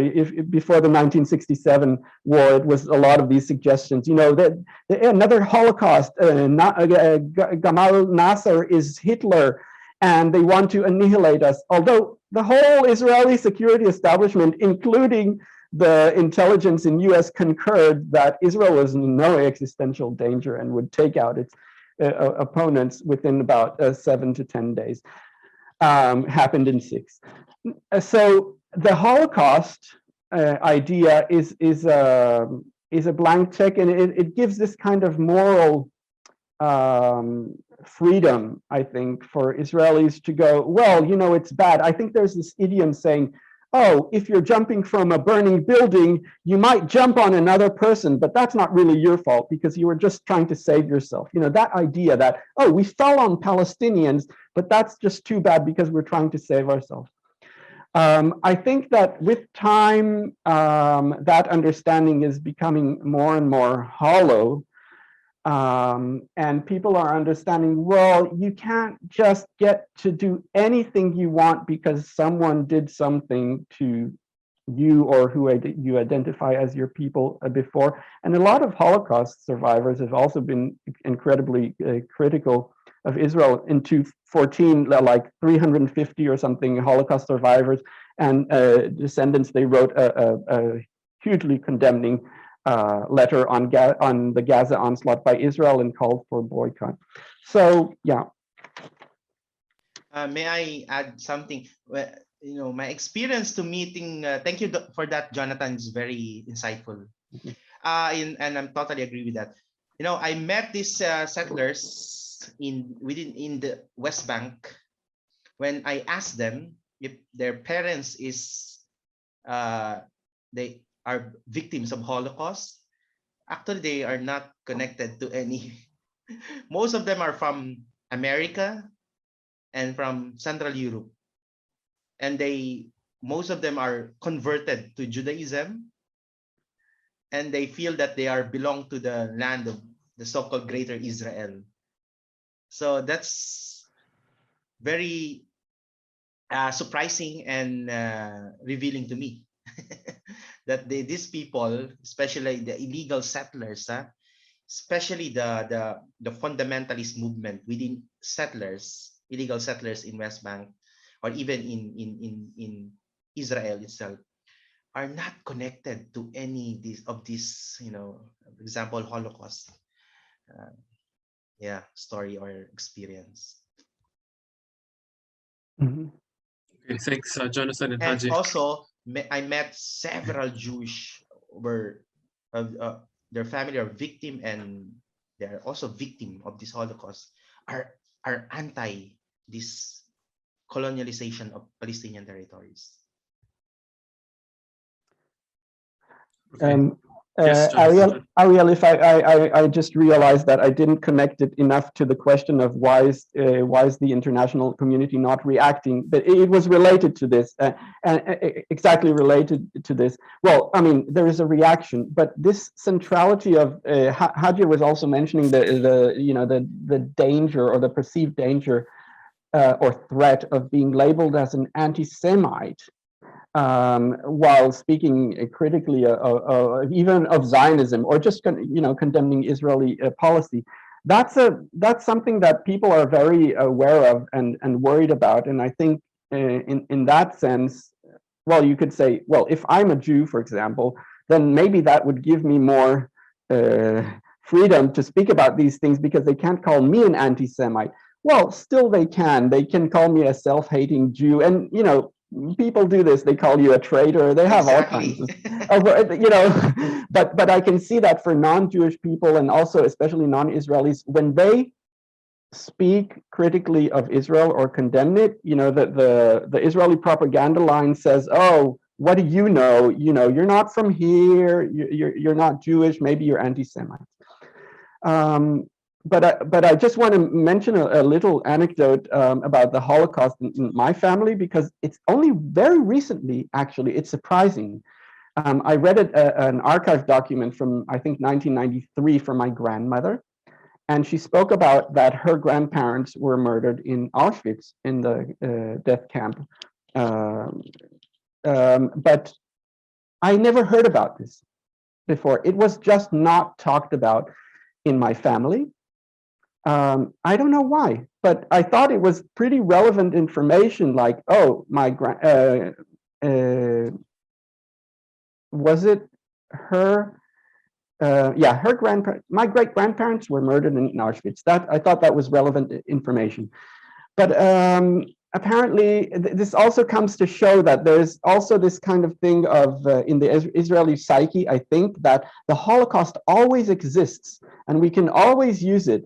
But also at the same time, we don't want to talk about it, and we want to be the strong Jews who don't think about, our perceived victimhood. So there's this two kinds of sides, and I think that this narrative about the Holocaust and the idea of victimhood, it actually generates this kind of aggression, this kind of in latent aggression that we're always ready to kill. We're always ready to beat the hell out of them because we're preventing another Holocaust.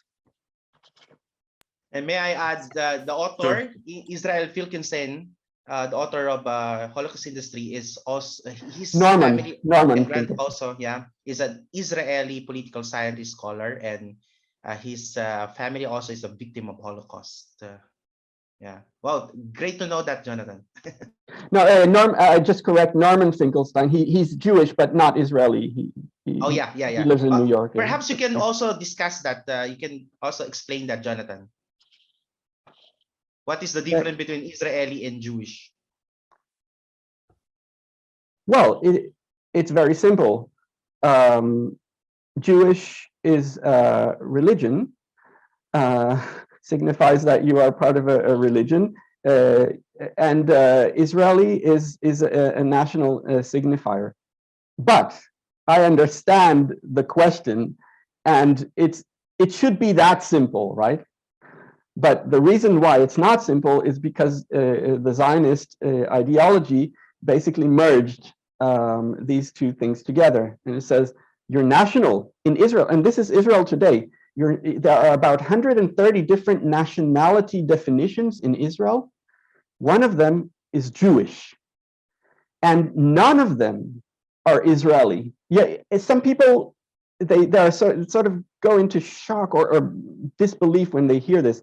There is no Israeli nationality, because if Israel wants to define itself as the Jewish state, it wants this Jewish exclusive supremacy. And if it defined an Israeli nationality, suddenly all those people under this nationality, Jewish or not, would be sort of equal per this definition. And the Supreme Court looked at it. Some Jewish Israelis petitioned to have their nationality written in as Israeli, not as Jewish. It was rejected because this is part of the whole idea of that Jewish state. And that's why in 2018, the nation state law, which is quasi-constitutional, it was passed, and it appropriates exclusive national definition to the Jewish people, exclusive. That was kind of the cementing in words, in law, in quasi-constitution, that Israel is an exclusivist Jewish state. So I understand your question. Why is Norman Finkelstein not Israeli because he's Jewish? Well, he's not. He's an American Jew. And I am sort of one of those people fighting to separate those two things. I think it's a standard liberal tenet, isn't it, Hadje? That to separate as far as possible religion from state, state from church, so that the whole thing doesn't become a kind of ethno-nationalist mess, using the pretext of religion to cement itself. Yeah, the fact that there are Arab Israeli citizens in Palestine, Israeli territories. Yeah, yes, thanks, Hadje and Jonathan. A follow-up on that. To what extent do you think are the Arab Israelis integrated in a fullest sense in the Israeli nation state? In terms of I think Jonathan can culturally, socially, not only legally. This is an extremely interesting subject, which should have a whole lecture. In fact, Ilan Pape was lecturing yesterday in Hebrew about this subject, the Palestinians who are Israeli citizens. It's called The Forgotten Palestinians. I didn't get to hear it, but it's recorded. This is a very interesting subject, and it is under change. Some years ago, Sami Smuha from the Haifa University did a survey on how Palestinian Israeli citizens, which Israel calls Israeli Arabs, how they define themselves. It turned out that about 2/3 somehow at that point identified themselves in one way or another as Palestinians. So, and that was that's a growing trend, the idea of, oh, it's just Arabs, used to kind of separate the cognizance, national cognizance of, okay, you're Arabs and you're in Israel, then there are Arabs that are not in Israel, maybe they're in those occupied territories or elsewhere, but Arabs, it's not nationally defined. But the understanding of a Palestinian national definition, even if I'm saying that that Palestinian state is, in terms territorial terms, is now a set of Bantustans, as I was saying, even with that, it has a certain national understanding and a certain logic that here is a paradigm of colonialism. This is what Hadje focuses upon. This is a paradigm of colonialism in which one indigenous group is being colonized, is being ethnically cleansed, is being settled, is being expelled, is being seasonally massacred. All of those things experiences apartheid and so on and so forth. It is a one group. And recently, under the recent onslaught on Gaza in May, we have seen something that was quite new in Israeli politics, and I think it's worth noting here that there have been major protests by Palestinians who are Israeli citizens in solidarity with Gaza. It wasn't just an onslaught on Gaza. Many Palestinians were killed at that point, also in the West Bank, which we heard less about.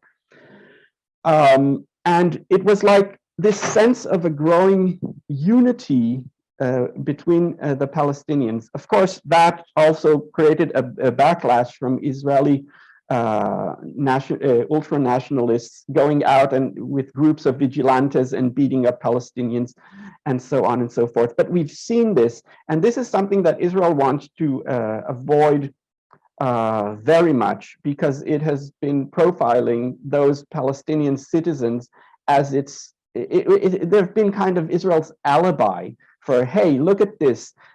You can't call this apartheid because they have democratic rights. But the apartheid reports show that, yes, Israel does practice apartheid, and the Palestinian citizens are just those who are best off of those who are discriminated against. They have a set of more than 60 laws which are discriminatory, which they live under, and that's another analysis, and it's a little bit more obscure, but still they are discriminated against, not least by that law from 2018, which I mentioned, which has all kinds of ramifications. But there are also Palestinians who are much more discriminated against, those who are occupied, those in Gaza who are besieged. I will also mention those who are ethnically cleansed and live elsewhere also as refugees and so on. So it's a whole big system, and the understanding that it's one nation is a danger for Israel, because it sees this as a looming kind of civil war rather than an external war that it can project as a kind of occupation war or a war with a foreign entity, with an enemy entity like Gaza. It suddenly comes inwards. Thanks, Jonathan and Hadje. Now let's go to the issue of the International Criminal Court. Jonathan, you were not very optimistic about the progress of the case against crime against humanity against Israel. Why? Well, you mentioned that there are powers that might influence the course of the case at the ICC. How do you think could we strengthen the case against Israel and come to a prosecution, if ever?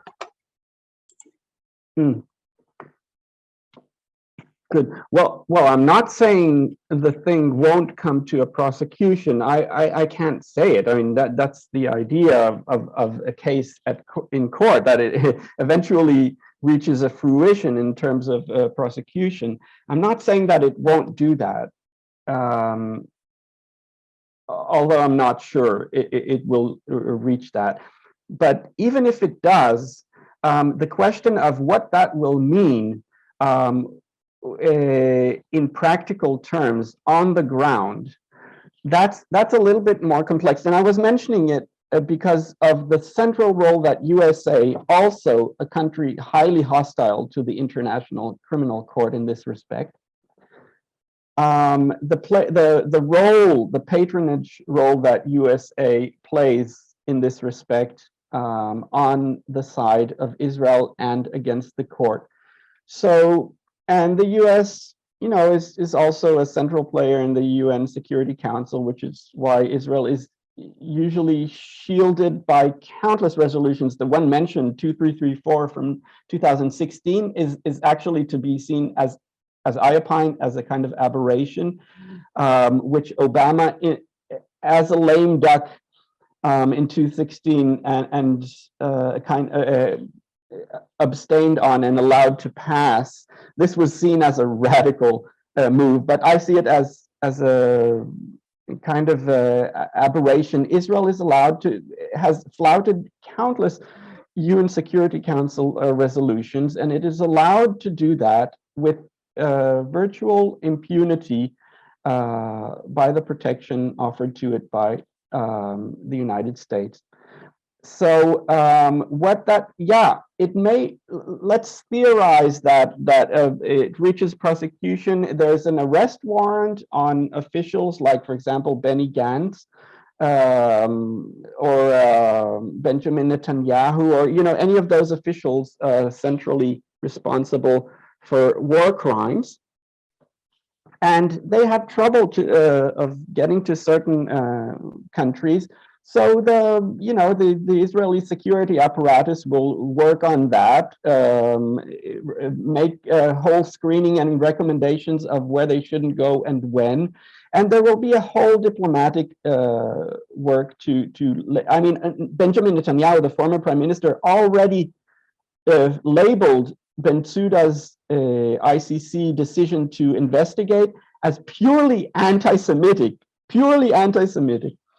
There will be this what so-called Hasbara Israeli propaganda campaign, and it will try with everything it has to shield itself. And that's why I'm saying what that means, I think, on the ground is that it will not at first, appear on the ground as any policy change from Israel. It will fight as if there's no tomorrow to continue its occupation. But maybe in the longer future, this will, I'm saying this, it might become a certain change in public opinion, and not least in the United States, that might change certain policies. Right now, it's a very far from reality. Right. Okay. Can we go to domestic and international politics? First, to international politics. Recent developments, say, with the Israeli normalization of relations with the United Arab Emirates, and say what is happening in the United States with decreasing support for American military funding to Israel. How do you think these international developments would affect the situation specifically of the Palestinians in Gaza and West Bank? Do we see a drastic change in the future, or would it be more of a status quo? Is that Hadje? Oh, shall I answer this? Question for both of you? Yes, please. Okay. Well, I can at least start. Well, these normalization deals which are apparently quite popular in Israel, actually across the political spectrum. It's not just, I mean, it's been a major hallmark of the Netanyahu-Trump bromance of bringing the Arab world together for peace with Israel.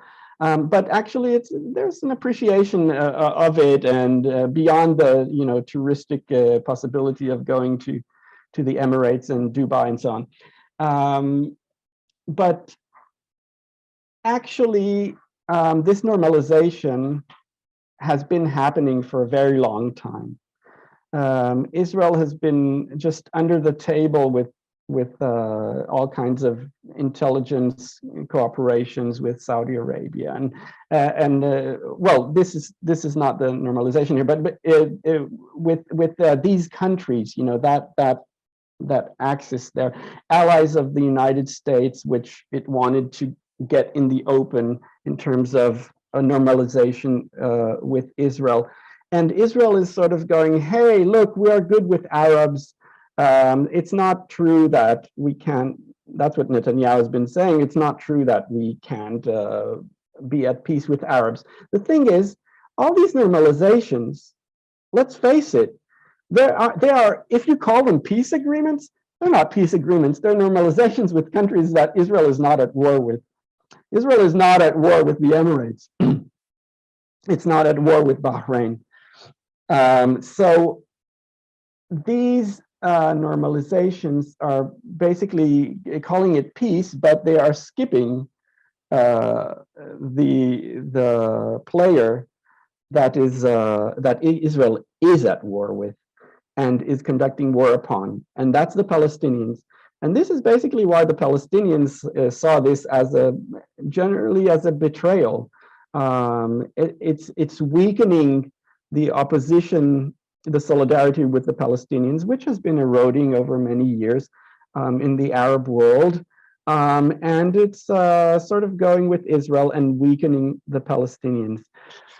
I don't think that's a very new situation, but I think it may be new that it has come out in the open that the Palestinians are standing quite isolated as far as the Arab world, if we can call it that, is concerned.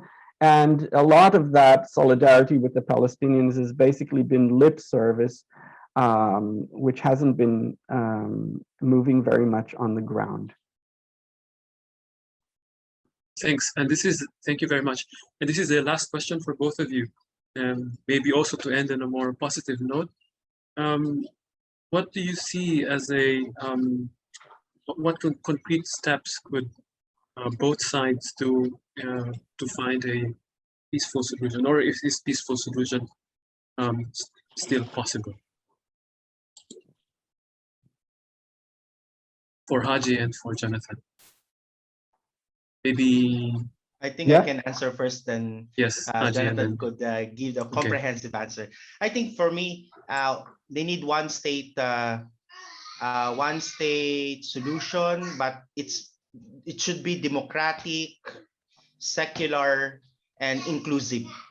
Second, Israel should stop building illegal settlements within Palestinian territories, and they need to sit down and be sincere about the peace talk with the Hamas or Gaza people. Okay, thank you. Thanks, Hadje. Jonathan, your final words. Oh, thank you. And if I just take it from Hadje here about Hamas, Israeli officials like the former Mossad head, Ephraim Halevi, he's been saying this for years, that Israel needs to talk with Hamas. It's been known for well over a decade that Hamas, with all the rhetoric about not accepting Israel, was actually showing very pragmatic signs that it would accept solutions which are effectively kind of two-state solutions, in the near future in actual fact.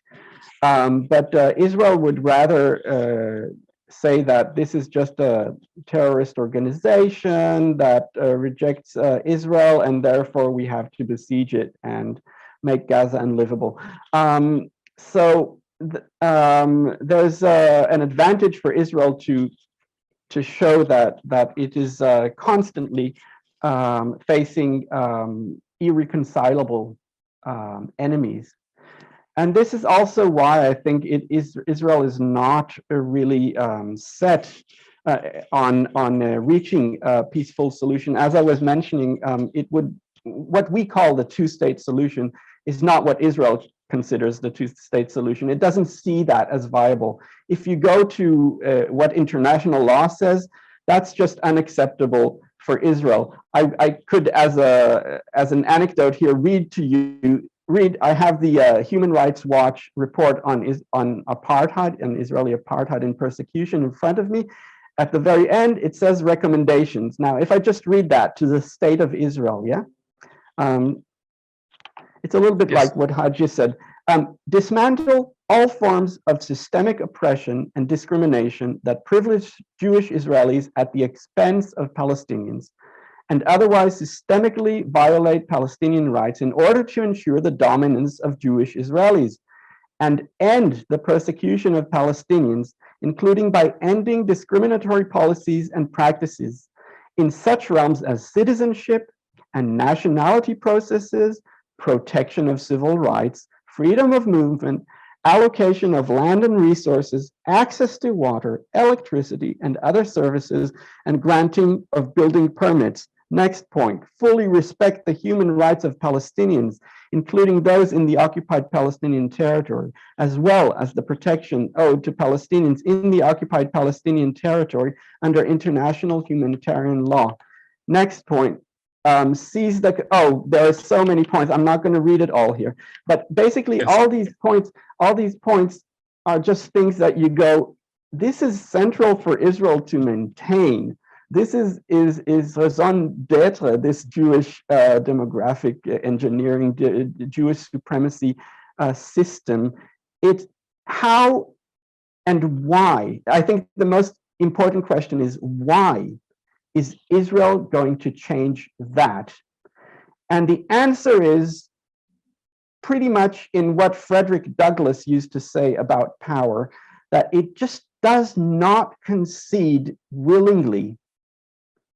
A powerful country, a regime as powerful as Israel is with the backing of the United States, militarily, diplomatically, and all that, just does not concede if it is not forced to. If it has that amount of power, it has that privilege, and it asks, why should I do this? So far, even the occupation has been profitable for Israel. About close to 4/5 of the foreign humanitarian aid that goes to the Palestinians actually ends up in Israeli coffers.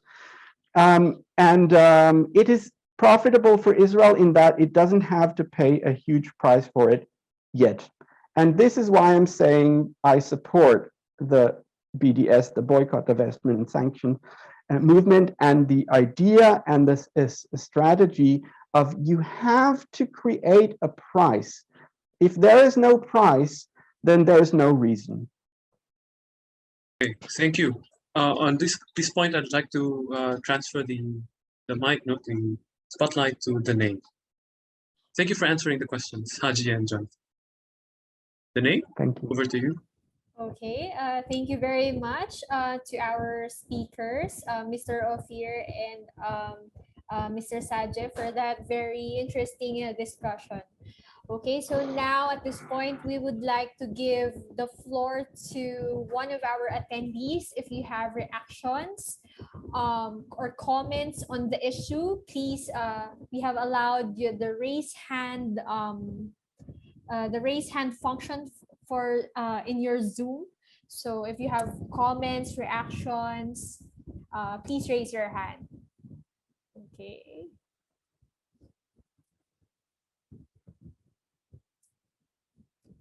Okay, so do you have any takers?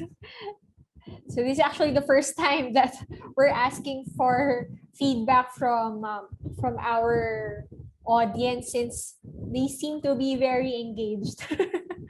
Okay. They have a lot of questions. See, there are still 19 questions in the Q&A box. So if you have reactions, this is your time.